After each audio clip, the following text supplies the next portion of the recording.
A millionaire noticed his humble employee helping the homeless and made an offer that would change her life. Before we begin, drop a comment below and tell us where you're watching from. Enjoy the story.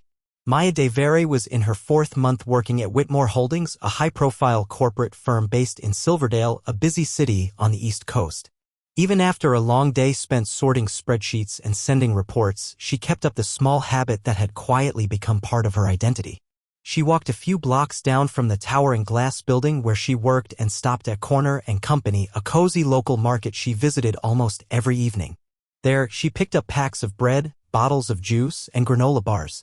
After paying, she stepped out carrying 2 paper bags filled with simple necessities. Across the street, right outside the main entrance of Whitmore Holdings, a familiar group waited. A few were seated on flattened boxes, others stood chatting quietly. Maya smiled as she crossed toward them. "Maya, you're here," called out an older man with a gray beard, Walter, who had been living on the streets for years but never lost his gentle manner. She crouched down beside him, her voice warm. "Hey everyone. Today we've got some juice, bars, and fresh bread." Smiles appeared on tired faces, soft laughter stirred in the cool evening air, and Maya felt that unmistakable warmth in her chest, the kind she only felt here. It wasn't grand, it wasn't much, but it was real. Unbeknownst to her, several stories above, behind a sleek glass wall, Garrett Whitmore stood in silence. At 39, the CEO of the company was known for being reserved, calculating, and brutally efficient. He rarely paid attention to the comings and goings of junior employees. But for several evenings now, one particular woman had caught his attention. At first, he assumed her stop in front of the building was just coincidence. But it kept happening every single day. She didn't linger for selfies, didn't ask for attention, didn't even look around to see who might be watching. She simply handed out food and talked with them like it was the most natural thing in the world. Garrett leaned against his desk, arms folded, watching Maya with a faint frown. "What's in it for her?" he muttered to himself. He turned away from the window, but something in his mind lingered longer than it should have. The following day was nonstop. Maya spent most of her hours compiling reports and replying to endless emails for her direct supervisor, the head of finance, Ms. Halvorsen. The job was demanding and the pace left little room to breathe, but Maya never once complained. She needed this job and she was good at it. Late that afternoon, as she was finalizing a detailed expense summary, she sensed someone step up beside her desk. She looked up and nearly jumped. Garrett Whitmore himself was standing there, arms crossed, his gaze sharp and focused directly on her. Her breath caught for a second. "Mr. Whitmore," she greeted quickly, trying to keep her tone steady. "Maya, right?" he said. She nodded, surprised he even knew her name. "How long have you been with us?" His tone was neutral, almost casual. "For months," she replied, straightening in her chair. Garrett gave a slow nod as if assessing her answer. "Do you enjoy your position?" Maya blinked. The question was simple, but coming from him, it felt layered, like some sort of test. "Yes. It's challenging, but I'm learning a lot." He studied her for another moment, unreadable, then gave a small nod. "Good. Carry on." And just like that, he turned and walked away. Maya sat frozen for a second, notebook in hand, trying to understand what that was all about. When the workday ended, her routine didn't change. She stopped by Corner and Company, picked up snacks, and walked out toward the street, where a few familiar faces were already gathered. She knelt, smiling, and passed out juice boxes and food to Walter and the others. Across the street, Garrett emerged from the main entrance, his coat collar turned up against the evening wind. He paused near his car, just watching her quietly. There was something about this woman, crouched on the sidewalk in business shoes, smiling like she had everything she needed, that didn't fit any model of human behavior he'd encountered in boardrooms. As he slid into the back seat of his sleek black car, he glanced back at her once more through the tinted window. And for the first time in a long while, his mind was nowhere near the next quarter's numbers. The office had its own rhythm, fast-paced, structured, and slightly impersonal. Maya had earned a quiet reputation, sharp with numbers, polite, but occasionally clumsy, especially under pressure. That day, just as she was wrapping up a quarterly forecast, a pop-up appeared on her screen. Last-minute meeting with Mr. Whitmore and the finance department. 3 p.m. Boardroom B. Her stomach flipped. It wasn't fear. It was the gravity of being in a room with someone like Garrett Whitmore. Everyone knew he didn't do small talk or tolerate inefficiency. He was concise, commanding, and always 10 steps ahead. Maya grabbed her notepad and made her way to the 34th floor, where the boardroom overlooked the skyline of downtown Silverdale. As she stepped inside, She felt several sets of eyes land on her, including his. Garrett gave a quick nod, his expression unreadable. No greeting, no smile, just a signal to sit. "Let's get started," he said, his voice clear and commanding. "Our last reports show solid performance, but unnecessary spending is creeping in. That ends this quarter." The managers took turns presenting slides and figures. Maya quietly took notes, focused and efficient, trying not to glance up too often, though once she felt his eyes on her. After the meeting ended, people began to rise, but before Maya could step away, she heard her name. Maya. Her entire body tensed. She turned back slowly to see Garrett standing by the head of the table, arms folded again. "Come with me." She nodded, silently following him out of the room and into his office just down the hall. He motioned toward the seat in front of his large, polished desk. She sat. He didn't. "You've been here 4 months," he said. "What do you think of Whitmore Holdings?" I like it," she replied. "It's demanding, but it keeps me sharp. I've learned a lot already." He gave a small nod. "And what's your long-term plan?" Maya hesitated. She hadn't expected this line of questioning. "Eventually, I'd like to move up in finance. Maybe even pursue my CPA or get a master's. Stability is important to me." Garrett studied her for a second, then changed topics entirely. "Every night, when you leave, I see you outside. With the people on the sidewalk." Maya blinked. "You see that?" He gestured toward the wall of windows behind his desk. "This office overlooks the main entrance. I've watched you every evening." Her cheeks warmed. "It's not against company policy, is it?" He shook his head. "That's not what concerns me." She stayed quiet. "You do it daily. You spend your time, your money, and you don't look for anything in return. Why?" Maya relaxed slightly, realizing he wasn't reprimanding her. He was genuinely curious. "I guess, because I can. And because if I were in their position, I'd hope someone would do the same for me." Garrett said nothing. He simply leaned back, tapping his fingers against the desk for a moment. "You're dismissed." She blinked. "Excuse me?" "You can return to your desk." Maya stood slowly and walked out. But as she closed the door behind her, she paused. What had just happened? That evening, as always, Maya followed her routine. After shutting down her computer, she stopped by Corner and Company, picked up juice, granola bars, and bread, then walked across the street to meet the small group waiting for her. Garrett, watching from the top floor, leaned on the edge of his desk again, though now he wasn't just observing. He was trying to understand. Why would someone barely making ends meet spend their own money every night like this? It gnawed at him. He muttered, "It doesn't make sense," and yet there he stood watching her again. Days passed in a blur. Maya's routine didn't change: work in the finance department, then snacks and supplies for her friends on the street. She never looked for attention, never spoke about it to anyone. She simply did it. And Garrett kept noticing. From his glass fortress above, he saw consistency, discipline, kindness without condition. It unsettled him. This woman, he murmured, is either reckless or something else entirely. Then came Friday. Payday. That morning, Maya opened her banking app and felt a wave of relief.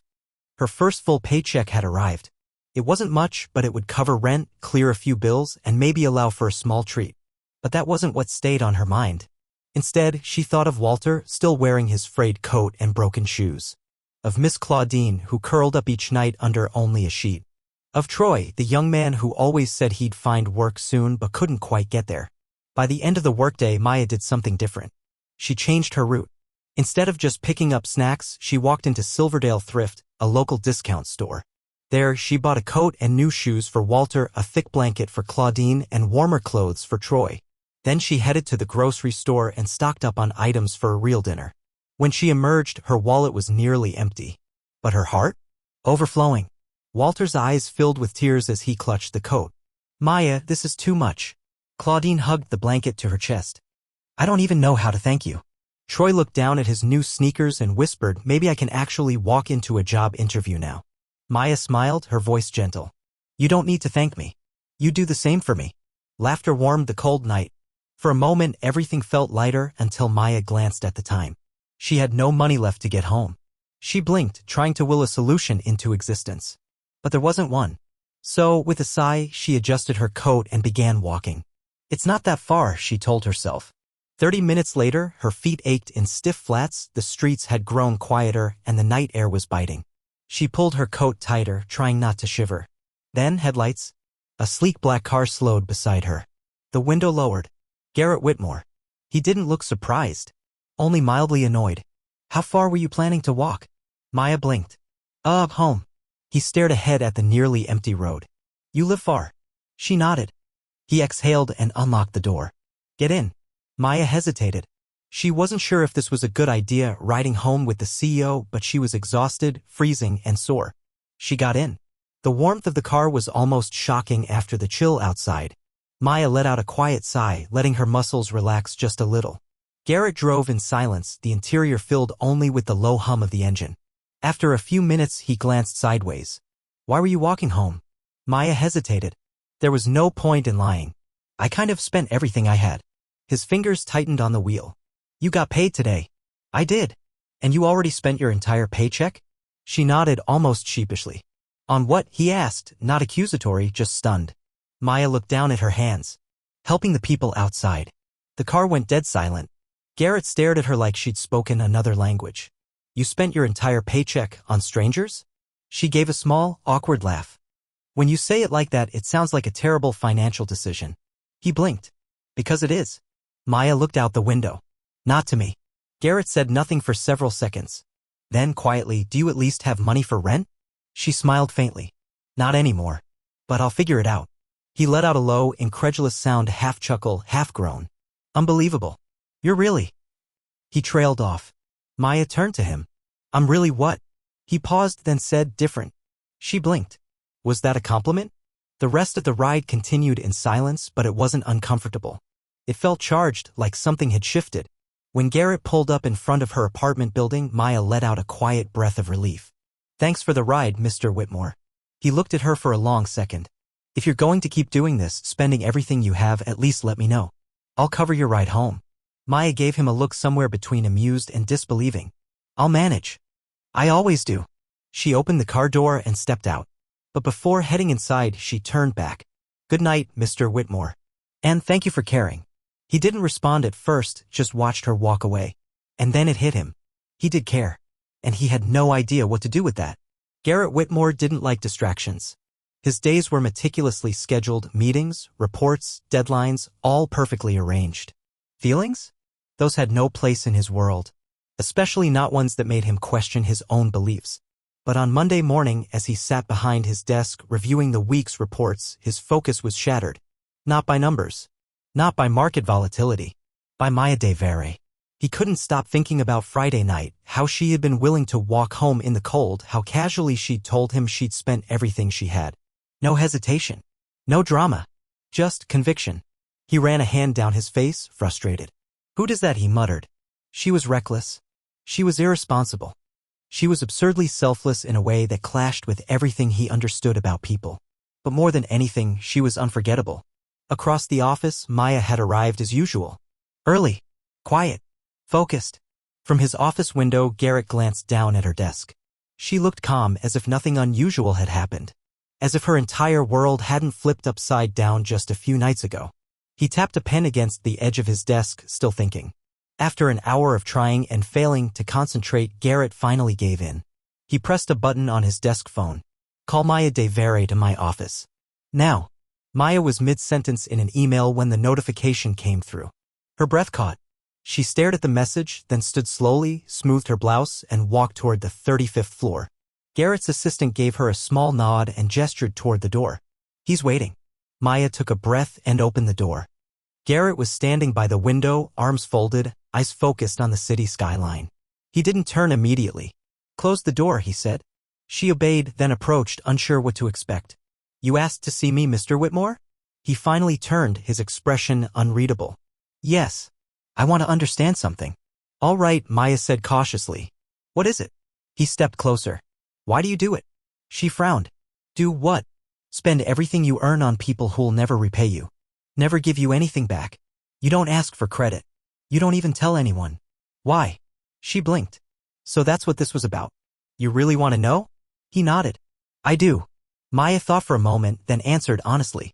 Because I can. Because I see them every day and I know most people walk right past them like they don't exist. And because... She hesitated, searching for the right words. Because if I were in their shoes, I'd hope someone would care. Garrett didn't respond right away. He just looked at her. Long and deep. You know this isn't sustainable, he finally said. You can't keep draining yourself like this. Maya gave a small shrug. I figure it out. I always do. He sighed and ran a hand through his hair. You're unbelievable.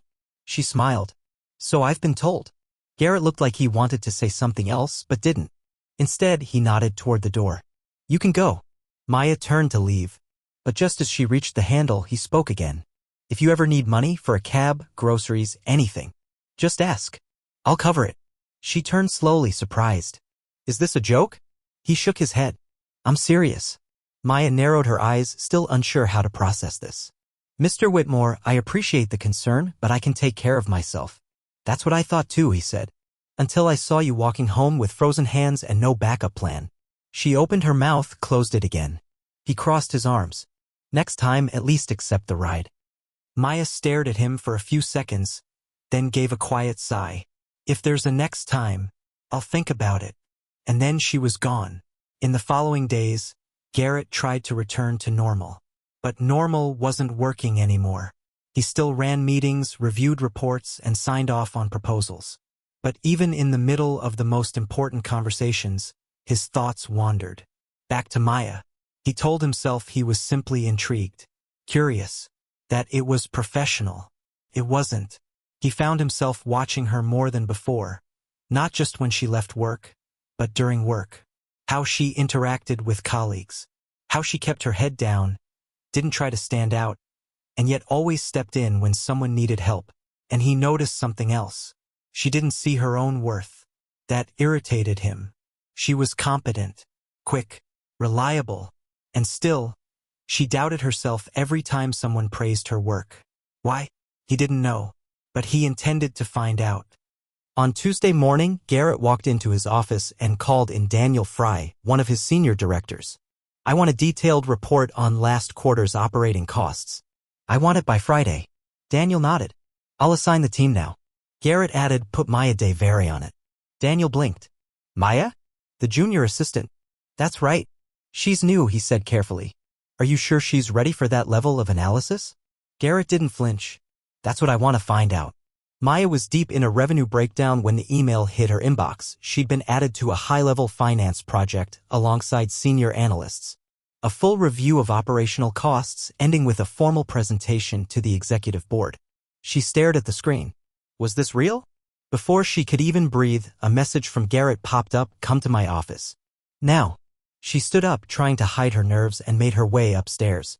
Inside the office, Garrett stood by the coffee machine, a fresh cup in hand. When she entered, he gestured toward the door. Close it. She did. Mr. Whitmore, this project. Is it a mistake? He raised an eyebrow. What part of it? My name being assigned. I'm not an analyst. I'm just a junior assistant, he finished. Yes. Garrett crossed the room slowly, sipping his coffee. Well, now you're on the team. That makes you part of the project. Maya narrowed her eyes. Just like that. He gave a shrug. Now it does. She folded her arms. Is this some kind of test? He smirked. What if it is? Why me? He met her gaze directly. Because I think you're better than you think. And I want to see if I'm right. She didn't know what to say to that. No one had ever said anything like that to her before. And it shook her more than she cared to admit. The week flew by. The project was intense. Maya had to work late, dive deep into spreadsheets, and push herself harder than ever. But to her surprise, she enjoyed it. The challenge woke something up in her. On Thursday night, just as she was finalizing the last section, another message appeared. Report ready? She replied, almost. Just finishing the last adjustments. Seconds later, bring it to my office. Now. Maya exhaled slowly and headed upstairs. Garrett was sitting behind his desk, flipping through a document when she walked in. He motioned to the seat across from him. Sit. She handed him the report. He skimmed through the pages in silence, then finally looked up. It's better than I expected. Maya blinked. Was that a compliment? Garrett gave a small smile. You decide. She rolled her eyes but couldn't help smiling. He placed the report on the desk and asked, presentations tomorrow. Are you ready? Maya paused, then nodded. Yes. Garrett studied her for a moment. Then he said something that caught her completely off guard. "Good job, Maya." Her breath hitched. A compliment from Garrett Whitmore? That wasn't something you heard every day. She smiled. "Thank you, Mr. Whitmore." And for the first time since he met her, Garrett realized something dangerous. He didn't just want to see her succeed. He wanted to be part of it. Friday morning arrived too fast. Maya stood in front of the mirror in the office restroom, adjusting her blouse and smoothing her skirt. Her hands trembled slightly, not from fear, but from the weight of expectation. She had never presented anything to executives, let alone in front of Garrett Whitmore. But she was ready. The boardroom was already filling up when she arrived. Garrett entered a few minutes later, taking his seat at the head of the long glass table. Their eyes met. He gave her a subtle nod. "For Q." Maya stepped forward, her voice calm but steady. She walked them through every detail: operational costs, unnecessary spending, recommendations, data-backed insights. She even included a few suggestions for long-term savings. By the time she wrapped up, the room was silent. Then, applause. Not overwhelming but genuine. Garrett sat back, eyes locked on hers. "Well done, Devere." Maya's chest tightened, not with anxiety, but with something else. Pride. Later that afternoon, back at her desk, she was still floating. She hadn't expected recognition, not like that. She thought it would be business as usual. But when she returned from a quick break, she found something new waiting. An envelope. Her name handwritten on the front. She opened it slowly. Inside was a folded note: "Excellent work today. Consider this an encouragement. GW." And behind the note, a bonus check. Her breath caught. Before she could fully process it, a familiar voice spoke behind her. "Good afternoon, Devere." She turned sharply. Garrett stood there, hands in his pockets, completely unreadable. "This is a bonus?" she asked. He nodded. "Yes." Maya blinked. "Why?" "Because you earned it." Her heart skipped. Garrett didn't hand out praise lightly. If he said she deserved it, he meant it. "Thank you," she said quietly. He gave a small nod and walked away. But Maya stood there, her fingers still curled around the envelope, trying to figure out what had just happened, not just the check, but everything. Because nothing about this felt ordinary. Not anymore. In the following days, Garrett's behavior began to shift. Subtly. He called Maya into meetings more often, asked for her input during executive discussions, and even sought her opinion on proposals typically reserved for department heads. And there was something else. The way he looked at her. Not obviously. Not unprofessionally. But with just enough focus that Maya noticed. And more than once, she caught herself looking back. On Wednesday evening, she left work as usual and headed to Corner and Company. But this time, when she stepped outside, a black car was parked across the street. The window rolled down. "Garrett Whitmore. You're still doing this?" he asked, a trace of humor in his voice. "Even after the bonus?" Maya smiled. "Of course." He opened the car door. "Get in." She blinked. "I'm sorry. I want to see it for myself." "You want what?" "I want to see what you do. Up close." Maya hesitated. And then, for some reason she couldn't quite explain, she stepped in. They drove 2 blocks and parked at the edge of the small group Maya always helped. As she got out and started handing out the usual snacks, Garrett stayed behind, watching from a distance. Until Walter approached him. "You're Maya's boss?" the older man asked, eyeing him suspiciously. Garrett nodded. "That's right." Walter looked him up and down. "Didn't expect to see a suit down here." Garrett responded flatly, surprise. Maya nearly choked on her laughter. But Garrett didn't flinch. He stayed. Watched. Took it all in. He saw the way people thanked her. How they smiled. How they leaned into her words like they meant something. When Maya finished and turned to him, she asked, "Well, what did you think?" Garrett was quiet for a second. Then, "It's different seeing it up close."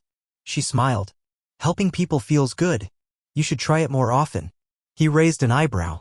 "Don't get used to it." But deep down, Maya could sense something. He had changed. Even if he didn't realize it yet. Something shifted after that night. It wasn't dramatic or sudden, but it was real. At the office, Maya was still the same, organized, polite, a little awkward in crowded meetings, but now Garrett was different. He stopped by her desk more often. Asked about her thoughts on projects. Really listened. And when he looked at her, it wasn't just professional anymore. But neither of them said anything. There were no rules being broken. No obvious lines crossed. Yet, on Friday afternoon, Maya was replying to a vendor email when her phone buzzed with a message from an unknown number. It was short. "Garrett. Dinner tonight. You're coming." Maya blinked. She stared at the screen. Was this an invitation or a command? She typed back. Is this a request or an order? The reply came in seconds. Garrett. Let's call it a summons. She laughed under her breath despite herself. What's the occasion? Garrett. Celebrating your escape from being wrongfully suspended. Or reminding you that you owe me. Take your pick. Maya shook her head. This is a terrible idea, she thought. And still, her thumbs typed. Fine. 8 p.m. Text me the address. The restaurant was upscale and intimate, located on a quiet street near the river. Definitely not the kind of place Maya usually stepped into. When she arrived, the hostess led her to a secluded corner where Garrett was already waiting. He stood as she approached. You're early, he said, almost surprised. You said 8. I assumed being late would be fatal. He smirked. Not fatal. Just frowned upon. They sat. The lighting was soft, the music low. Maya picked up the menu mostly to avoid his eyes. This place is a bit much, she said. You do realize I think granola bars are gourmet, right? Garrett chuckled. I was trying to impress. She glanced up, raising an eyebrow. You want to impress me? He lifted his wine glass. Apparently. She didn't know what to say to that. The meal passed more easily than she'd expected. Garrett, it turned out, had a surprisingly dry sense of humor when he relaxed. And Maya, once the nerves faded, was naturally funny, sharp, and warm. They talked about office politics, books, childhood dreams that never happened. For the first time, Maya saw a version of Garrett that wasn't polished for business. And it scared her. Because it was real. When the check arrived, she instinctively reached for her purse. Don't even think about it, Garrett warned. We can split it. No. She narrowed her eyes. Old-fashioned much? Traditional, he corrected with a smile. Outside, the air was cool. The streetlights cast long shadows on the pavement. Garrett opened the car door for her, but before she stepped in, she paused. Why are you doing this? He looked at her. Doing what? This. Rides. Dinners. Caring. He was quiet for a long moment before finally answering. Because, for the first time, I want to understand someone. Maya's chest tightened. She didn't know what to say. So she whispered the only thing she could manage. Good night, Garrett. And thank you. He didn't reply. But as she turned and walked into the night, he stood beside his car for a long time and smiled. And he never smiled. Not like that. By Monday morning, Maya was ready to pretend the dinner never happened. She told herself it had been a one-time thing, a thank you, a reset. But when she walked into Whitmore Holdings, something was different. It wasn't Garrett. It was everyone else. People looked at her longer than usual. A few whispers followed her in the break room. She caught someone minimize a screen just as she passed. Then she saw it on an open monitor near the elevators. A gossip blog. Headline: Whitmore CEO spotted dining privately with employee. Just business. And the photo, grainy but unmistakable, showed her and Garrett walking out of the restaurant together. Maya's stomach dropped. Her phone buzzed. Garrett. My office. Now. When she walked in, he was already standing by the window, phone in hand. She crossed her arms. So, it's out. He didn't look surprised. Someone recognized us at the restaurant. And now what? Now we move forward. Maya raised an eyebrow. That's it? You're not worried. Do you care? She opened her mouth, closed it again. Because honestly, she didn't know. The next few days were brutal. Rumors spread quickly. Some said Maya was using Garrett to climb the corporate ladder. Others assumed she'd always had an angle. People whispered when she walked by. Some stopped talking altogether. But Garrett? He was ice. Unbothered. Untouched. Confident. Which in a way only made it worse. Because Maya was affected. This wasn't just workplace gossip for her, it was her reputation. Her job. And she didn't know if she could take it. Friday afternoon, she was gathering her things when Garrett appeared beside her desk, completely calm. Let's go. She blinked. Where? Somewhere quieter. Against her better judgment, she followed. They drove out of the city to a secluded restaurant near the water. No photographers. No stairs. Just space. They sat at a small table by the window. Maya barely touched her drink. Long week? He asked. She laughed bitterly. You have no idea. Garrett didn't say anything at first. Then he looked at her carefully. I can fix this. She shook her head. No. If I can't stand up for myself, I don't deserve to be here. He gave a faint smile. That's one of the things I like most about you. Her heart skipped. Before she could answer, he reached across the table and took her hand gently without pressure. We'll get through this. And for the first time in days, Maya let herself believe it. Even if just a little. Because maybe she didn't want to fight this anymore. Not him. Not them. Not this.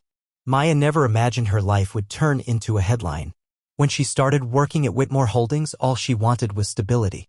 Now she was the subject of office gossip, whispers in hallways, and judgmental glances over coffee cups. But in the middle of all the chaos, there was Garrett. And when she was with him, everything else faded. Still, the weight of hiding had become too heavy. That Monday, she walked into the building with her head high. No glancing over her shoulder. No shrinking back. She wouldn't apologize for something that felt real. Inside, Garrett was already in his office when Maya arrived. She stepped in and closed the door behind her. "Is this about work or us?" she asked. He smirked slightly. "This time? Us." She exhaled. "What is it?"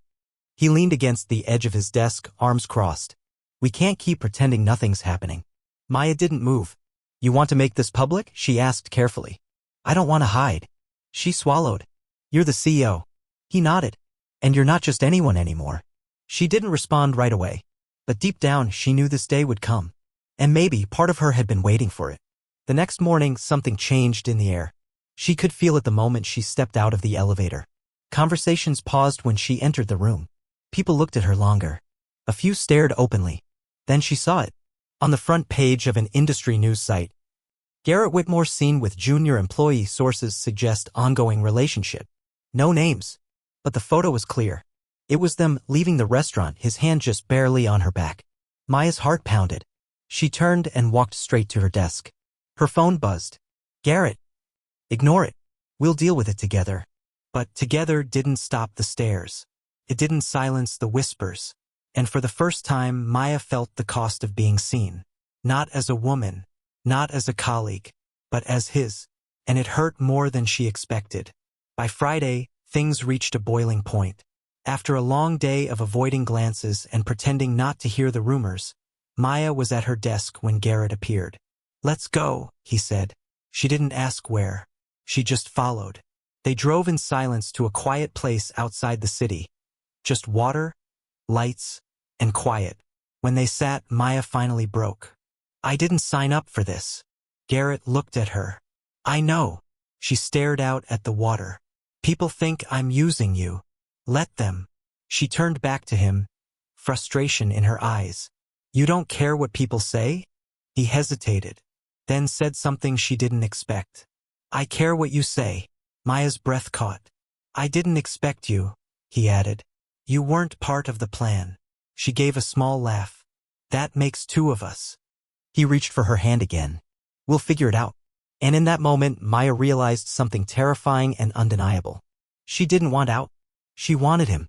Garrett Whitmore wasn't a man known for grand gestures. He didn't send flowers. He didn't make speeches.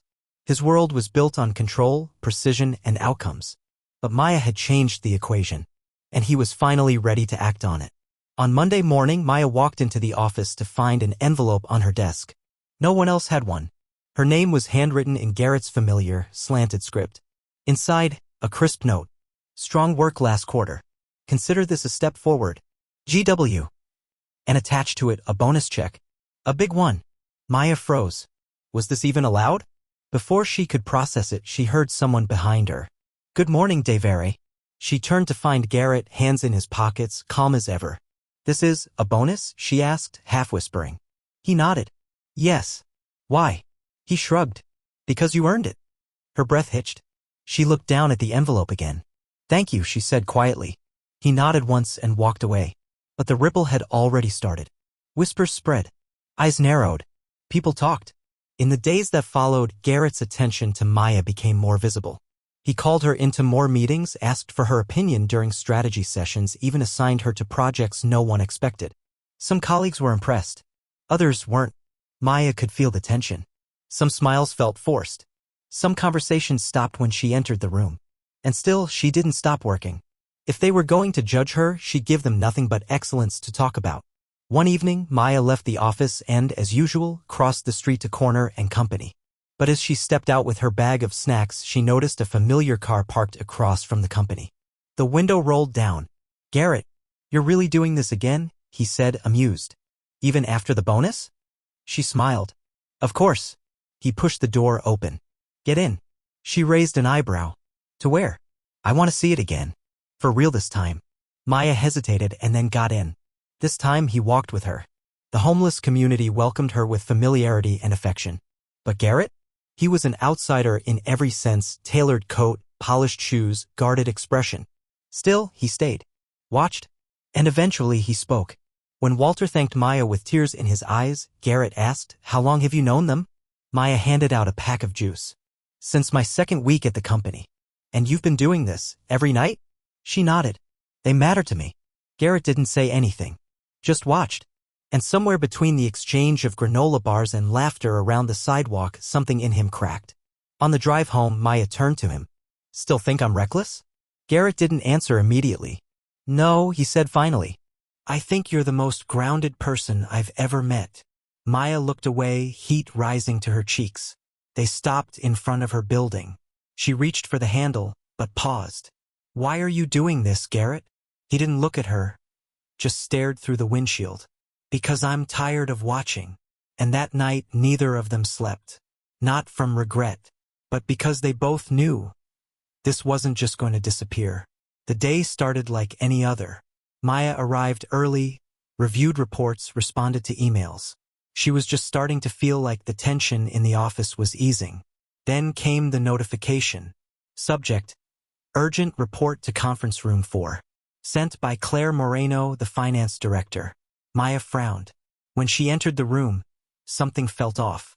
Claire sat at the head of the table, flanked by 2 senior managers. A thick stack of printed documents lay in the center. "Maya," Claire said, her tone clipped. "Take a seat." Maya obeyed, nerves kicking in. "What's going on?" Claire didn't waste time. "These are the financial reports you submitted last week." Maya nodded. "Yes." Claire pointed to another stack. "And these are the same reports after being reviewed by the audit team. They don't match." Maya blinked. "Excuse me? We've identified discrepancies. Numbers changed. Figures manipulated. And your name is on the submissions." Her blood ran cold.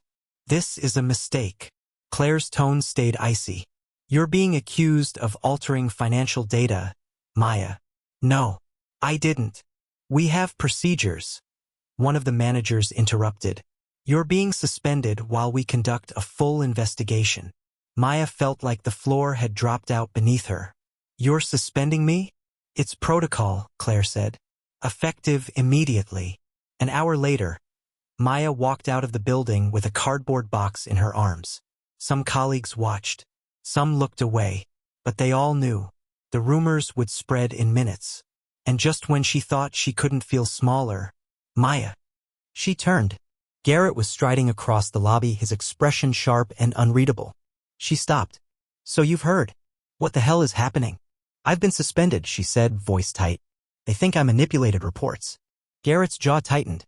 "You didn't." "No," she whispered. "But I can't prove it." "Who reviewed your work?" "Claire. And one of the senior analysts." "But I swear, I believe you," he said, voice low and certain. She blinked. "You do." He stepped closer. "Give me some time. I'll fix this." "Garrett, if you get involved, it could hurt you." He stared at her. "You really think I care?" And in that moment, she believed him. Because for the first time, someone wasn't just supporting her. He was fighting for her. For 2 days, Maya stayed home. She couldn't eat, couldn't sleep. She didn't know how to clear her name or if she even could. Then came a message from an unknown number. "Maya, I found something. Be at the office tomorrow morning. GW." Her hands trembled as she read it. Because maybe, just maybe, there was still a chance. The next morning, Maya walked back into Whitmore Holdings with her heart pounding. She wasn't sure what to expect. People stared, some with curiosity, some with barely hidden judgment. She ignored them all and took the elevator to the 35th floor. When she stepped into Garrett's office, she froze. He wasn't alone. Claire Moreno and the senior analyst who'd reviewed her reports were already seated at the table, pale, tense, and silent. Garrett stood behind his desk, arms crossed, expression stone-cold. "Maya," he said, his voice calm but razor-sharp. "Have a seat." She obeyed slowly. Then he turned to Claire. "Tell her." Claire glanced at the analyst, then swallowed hard. There was a miscommunication. Maya frowned. "What?" Garrett's tone darkened. "What she means is they made a mistake. The files were mislabeled. Yours were accurate. The altered versions came from their system. Maya blinked. So it wasn't me? The analyst looked away. Claire cleared her throat. No. The mistake was internal. And we apologize for the accusation. Maya stared at them, disbelief and fury rising in her chest. You suspended me. You humiliated me. Without even double-checking? The analyst mumbled something about audit delays. Garrett didn't move. I expect a written apology sent to Maya today. And a full explanation submitted to the board. Immediately. Claire nodded quickly. Of course. He turned to Maya. You can return to work. Effective now. She stared at him, overwhelmed. Really? Garrett's voice softened. Really? And honestly, I'm surprised you want to stay after this. She gave a small, tired smirk. I'm not the type to walk away. He smiled back, just a little. Yeah. I've noticed. When Maya left the room, the weight that had been crushing her for days finally lifted. She had her job back. But more importantly, she wasn't alone anymore. Garrett hadn't just believed her. He'd stood up for her. Fought for her. Protected her when no one else would. And that meant more than any bonus or promotion ever could. But it also meant something else. She owed him. Not professionally. Personally. And for someone like Maya Devere, that was both terrifying and quietly beautiful. In the days that followed, the company atmosphere shifted. Some people avoided her. Others nodded with new respect. And Garrett? He didn't change on the surface. But Maya noticed the difference. He passed by her desk more often. Asked about her day. Looked at her like she wasn't just an employee anymore. And on Friday afternoon, just as she was wrapping up for the weekend, her phone buzzed. Garrett. Dinner tonight. You're coming. She laughed quietly to herself and typed back. Is this a summons or an invitation? Garrett. It's both. 8 p.m. We're something that'll shut them all up. Maya rolled her eyes. But she couldn't stop smiling. Because this time she wanted to say yes. That night, Maya arrived at the restaurant a few minutes early. It wasn't extravagant like the last place, but it was elegant, warm, private. A place where people went to talk, not to be seen. The hostess led her to a corner booth where Garrett was already seated. When he saw her, he stood. You clean up well, he said, the faintest smirk tugging at his lips. She raised an eyebrow. You sound surprised. I'm not. But something in his eyes told her he was. They talked about work briefly. Then about everything else. Music. Old movies. Favorite childhood meals. Maya shared a memory of burnt grilled cheese, and Garrett admitted he didn't know how to cook anything besides eggs. They laughed more than either of them expected. And somewhere between the second glass of wine and a shared dessert, the tension between them shifted. It wasn't sharp anymore.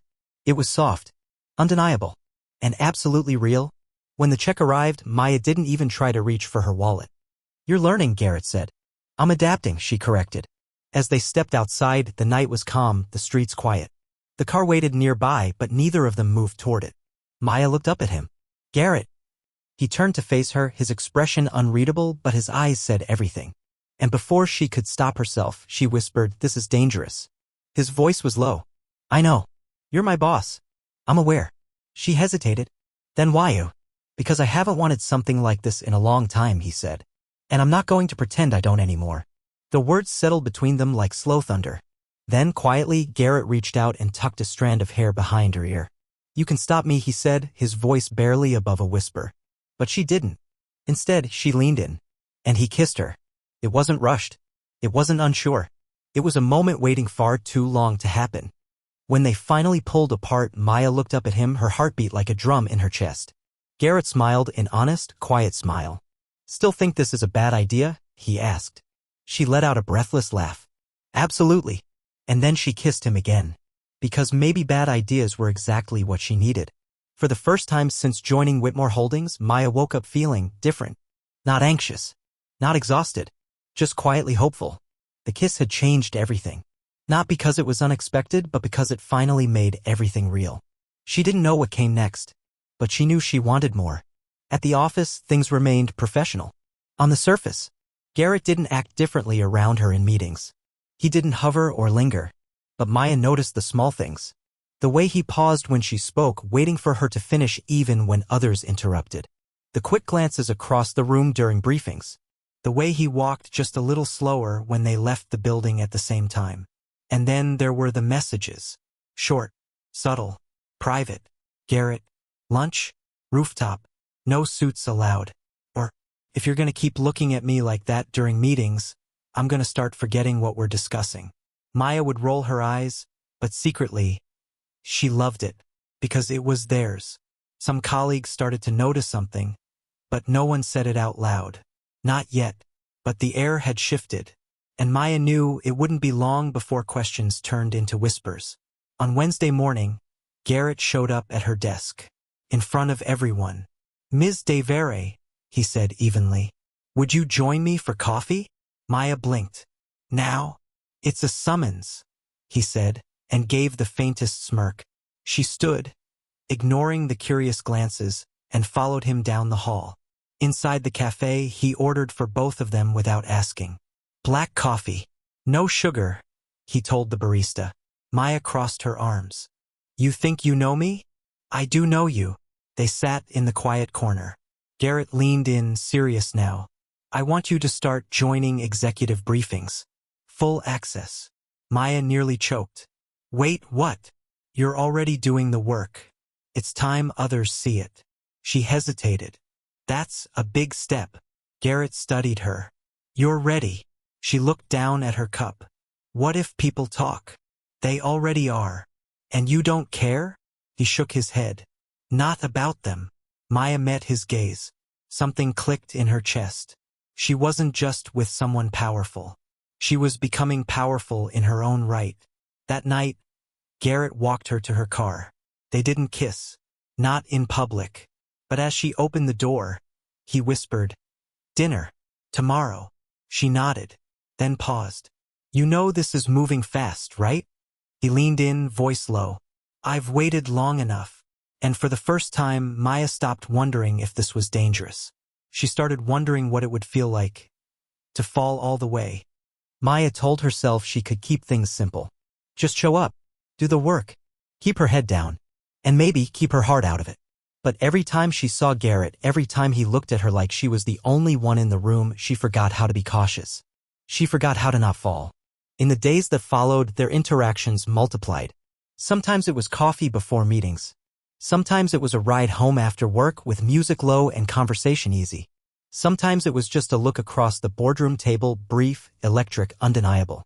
But the deeper it got, the harder it became to pretend nothing was happening. On Friday afternoon, Maya received a new calendar invite. Subject, private strategy session, 7 p.m., Whitmore penthouse. She stared at it for a full minute before opening the message attached. "Garrett, don't overthink it. Just come." Her heart pounded. She typed back, "You're aware this looks exactly like what people warned me about, right?" "Garrett, then let them be right." She didn't respond, but she packed her things a little slower that night, applied a little more mascara, and when she stepped into the private elevator, she knew this was no longer casual. The penthouse was quiet, warm, lit only by soft city lights and the flicker of candles on the kitchen island.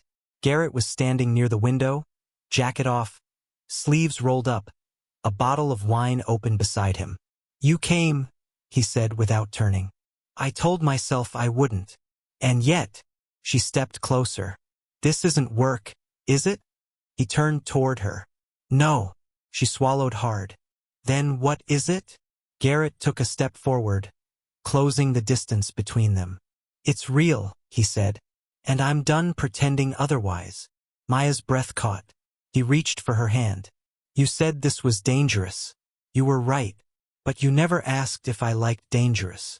Her eyes flickered up to meet his. "I'm not scared of what this is," he said. "Only of losing it before it's even had a chance to begin." And just like that, Maya stopped resisting. Because this wasn't reckless anymore. It was inevitable. That night, they didn't talk about titles, or rules, or rumors. They just existed, two people who had tried so hard to fight what they felt, only to realize they were already in too deep, and neither of them wanted to climb back out. By Monday morning, everything had changed. Maya and Garrett had crossed the line, and neither of them wanted to step back. But they hadn't made anything official. No announcements. No public displays. Just stolen moments behind glass doors and quiet mornings that began with coffee, not titles. Still, people noticed. They always do. It started with the stares. Then came the whispers. A pause in conversation when Maya walked into a room. Glances exchanged behind coffee cups. A nervous tension in meetings, like everyone was waiting for something to happen. And maybe they were. Because Garrett Whitmore was acting different. He called on Maya more often. Asked her to review proposals meant for senior analysts. Trusted her input in ways that made others in the room shift uncomfortably in their seats. And then there was the way he looked at her. Focused. Steady. Too personal. It didn't go unnoticed. On Wednesday morning, Maya was reviewing expense reports when Claire Moreno walked past her desk and stopped. "Devere," she said coolly. "Got a minute?" Maya stood. "Of course." Claire led her into an empty meeting room and shut the door. Then turned, arms crossed. "I hope you understand the position you're putting yourself in." Maya blinked. "Excuse me. You're smart. Talented. You don't need to blur lines to get ahead." The implication hit like a slap. "I'm not a..." Claire held up a hand. "I'm not accusing you. I'm warning you. People are talking." Maya's voice stayed calm, but her pulse was racing. "Let them." Claire stepped closer. "Office politics are cruel. If this blows up, it won't just be your name on the line. It'll be your future."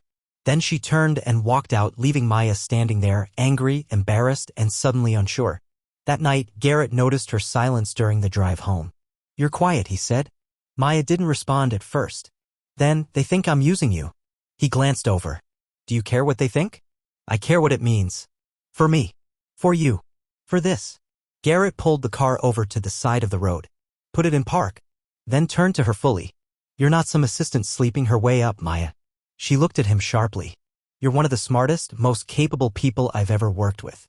You didn't use me to climb." He paused. "I'm the one who's following you." Maya blinked. "Why does that sound scarier than the rumors?" He smiled faintly. "Because it's real." And in that moment, the weight lifted just a little. Because it didn't matter what the others believed. Only that he did. After the conversation with Claire, Maya couldn't sleep. She lay awake in her small apartment, staring at the ceiling, replaying every word. If this blows up, it won't just be your name on the line. It was a warning. A threat. Or maybe just the truth. And the worst part? She didn't know if she was ready for what came next. The next day, Maya stayed late at the office. She told herself it was to finish the monthly breakdown report, but deep down, she needed the quiet. The stillness. The space to breathe. At 7:12 p.m., her phone lit up. "Garrett. Penthouse. 8 o'clock. She stared at the message for a long time before replying. "What is this, really?" His answer came almost instantly. "Something worth not running from." When she arrived, the lights were dim, the view of the city stretching endlessly beyond the glass. Garrett stood by the fireplace, dressed down in a soft gray sweater and dark jeans, so unlike the composed CEO the world knew. Maya stepped inside slowly. "You asked what this is," he said before she could speak. She nodded. Garrett walked over and placed a folder on the table. Inside, a formal memo. Proposal to restructure company protocol on interoffice relationships. Her eyes widened. "You're making it official?" Garrett held her gaze. "I want to protect you. If we're doing this, we do it right. But your name, your position. This could turn into a PR nightmare." He stepped closer. "Then let it. I won't let this be something we have to hide anymore."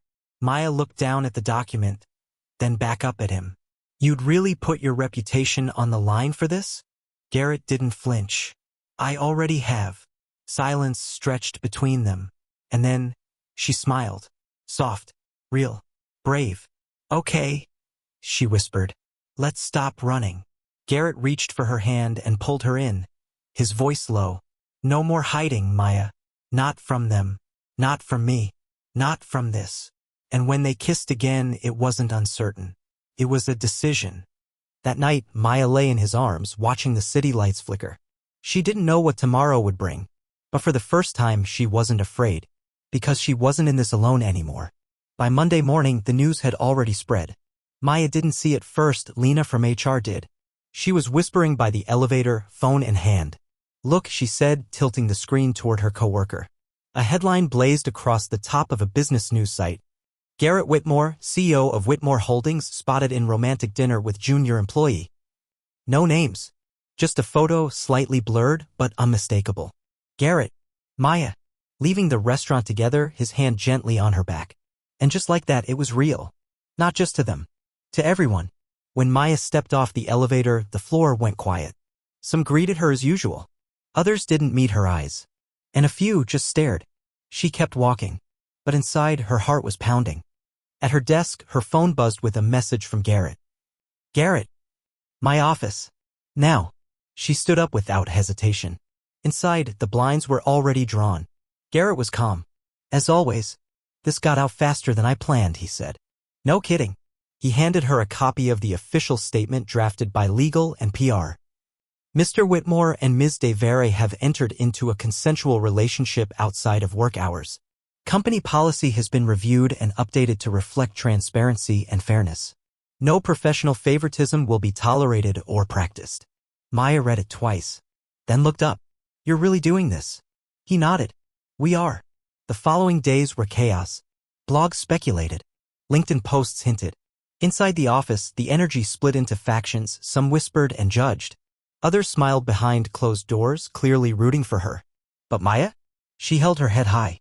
She worked harder than ever, answered questions with grace, and refused to let the noise define her. Because for the first time, she wasn't ashamed.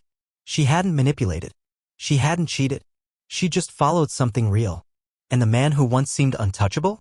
He was the one fighting to keep her by his side.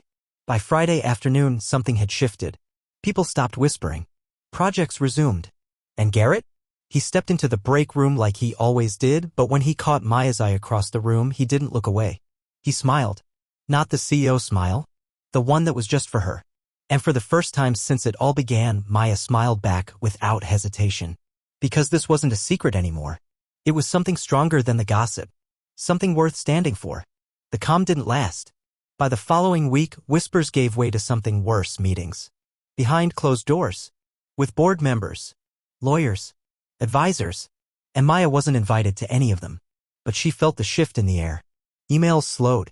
Projects were reassigned. And for the first time in weeks, Garrett seemed tense. Not distant. Just distracted.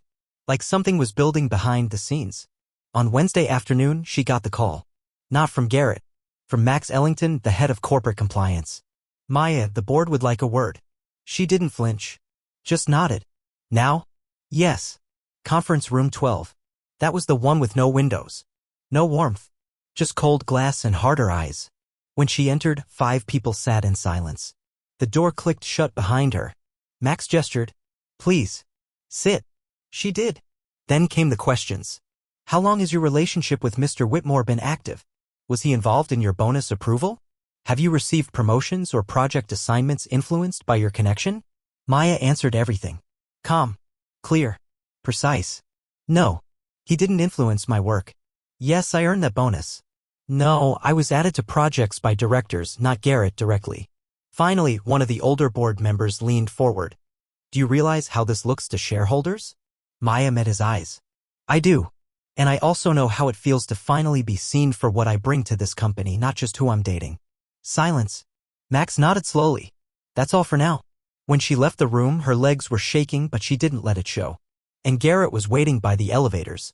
He didn't ask what they said. He just looked at her. You okay? Maya nodded. He reached out, gently touched her wrist. I'm fixing this. She pulled her hand away. No.